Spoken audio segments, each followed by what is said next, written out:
భగవాన్ Shakuni. Yes boss, Shakuni మామకు ఓ గుడుంది. నిజమా? శకునికి గుడా? వింటానికి కొంచెం నమ్మశక్యంగా లేదు కదా, కానీ ఇది నిజంగా నిజం. మరి ఆ గుడి ఎక్కడుంది, ఏంటి అనే విషయాలు తెలుసుకోవాలనుందా? మరి మాయాజూదంలో పాండవులను ఓడించి అరణ్యాలకు పంపిన మహావిలన్ శకుని భగవంతుడు ఎలా అవుతాడు అనే క్వశ్చన్ ముందుగా మైండ్ని బ్యాంక్ చేస్తుంటే మీ ఆలోచన నాకు అర్థమైంది. అందుకే ఇప్పుడు కేరళకి వెళ్దాం. అది కేరళలోని కొల్లం జిల్లాలోని పవిత్రేశ్వరం. అక్కడ పురాతన కట్టడం ఉంది. చాలా పాతకాలం నాటి కట్టడం ఇది. ఇది శకుని ఆలయం. మహాభారతం చదువుతుంటే సూపర్ విలన్గా కనిపిస్తాడు శకుని. అతనిలో ఉన్నవన్నీ చెడు గుణాలే. అయితే అంతటి చెడు లక్షణాలున్న శకునిలో కూడా మంచి గుణాలున్నాయని కేరళలో కురువార్ తెగవాళ్లు బలంగా నమ్ముతారు. చాలా కాలం కిందటే నిర్మితమైన ఈ శకుని ఆలయం బాగోగులన్నీ ఈ తెగవాళ్లే ఇప్పటికీ చూసుకుంటారు.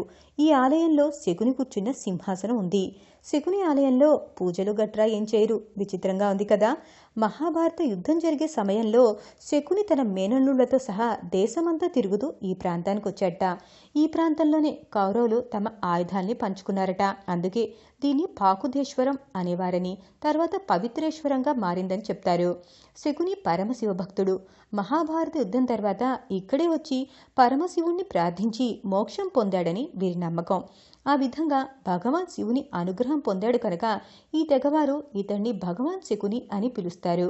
ఈ ప్రాంతంలో కొన్ని ఉత్సవాలు కూడా జరుగుతాయి. మరో విషయం ఏంటంటే శకుని ఆలయానికి చేరువనే దుర్యోధనుడి ఆలయం కూడా ఉండటం. వ్యాస మహాభారతంలో శకుని యుద్ధం చేస్తూ పాండవుల్లో చిన్నవాడైన సహదేవుని చేతిలో మరణిస్తాడు. శకుని కొడుకు ఉలూకుడు నేల కొరుగుతాడు. దీంతో కొడుకును చంపిన సహదేవునిపై పిచ్చి కోపం వచ్చి శకుని ఆయుధం పట్టుకొని సహదేవునిపైకి ఉరుకుతాడు. కొంతసేపు వీరిద్దరి మధ్య యుద్ధం జరుగుతుంది. కానీ సహదేవుని ధాటికి తాళలేక లొంగిపోతాడు శకుని. ఆ వెంటనే మగ్గిన తాడిపండు నరికిన విధంగా సహదేవుడు శకుని తలను నరుకుతాడు. మరి అలాంటప్పుడు కురువార్ తెగవాళ్లు శకుని చివరి దశలో మహాశివుని ప్రార్థించి పవిత్రేశ్వరం వద్ద మోక్షం పొందాడంటవేంటి అనే సందేహం వచ్చినా చెడ్డవారిలో కూడా మంచితనాన్ని గుర్తిస్తే నష్టపోయేదేమీ లేదుగా. మంచెప్పుడు పరిమళిస్తూనే ఉంటుంది.